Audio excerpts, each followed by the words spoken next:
بسم الله الرحمن الرحيم.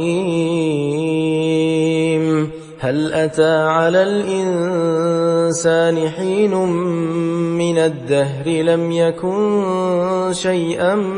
مذكورا إنا خلقنا الإنسان من نطفة أمشاج نبتليه فجعلناه سميعا بصيرا إنا هديناه السبيل إما شاكرا وإما كفورا إنا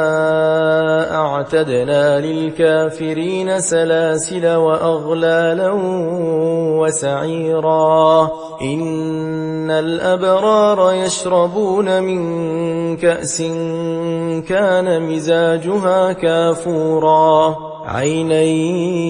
يشرب بها عباد الله يفجرونها تفجيرا يوفون بالنذر ويخافون يوما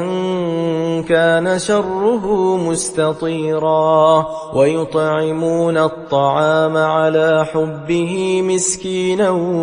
ويتيما وأسيرا إنما نطعمكم لوجه الله لا نريد منكم جزاء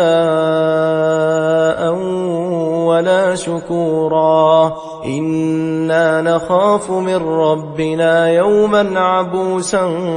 قمطريرا فوقاهم الله شر ذلك اليوم ولقاهم نضرة وسرورا وجزاهم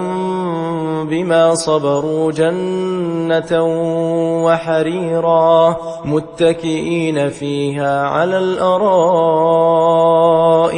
لا يرون فيها شمسا ولا زمهريرا ودانية عليهم ظلالها وذللت قطوفها تذليلا ويطاف عليهم بآنية من فضة وأكواب كانت قوارير من فضة قدروها تقديرا ويسقون فيها كأسا كان مزاجها زنجبيلا عينا فيها تسمى سلسبيلا ويطوف عليهم ولدان مخلدون إذا رأيتهم حسبتهم لؤلؤا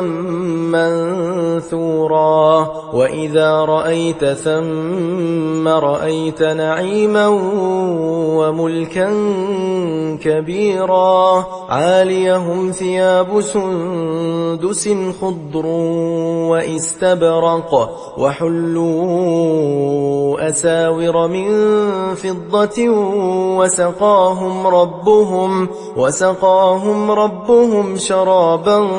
طهورا إن هذا كان لكم جزاء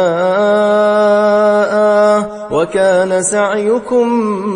مشكورا إنا نحن نزلنا عليك القرآن تنزيلا فاصبر لحكم ربك ولا تطع منهم آثما أو كفورا واذكر اسم ربك بكرة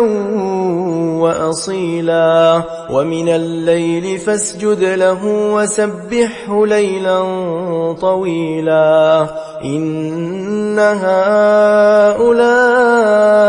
يحبون العاجلة ويذرون وراءهم يوما ثقيلا نحن خلقناهم وشددنا أسرهم وإذا شئنا بدلنا أمثالهم تبديلا إن هذه تذكرة فمن شاء اتخذ إلى ربه سبيلا وما تشاءون إلا أن يشاء الله إن إن الله كان عليما حكيما يدخل من يشاء في رحمته والظالمين أعد لهم عذابا أليما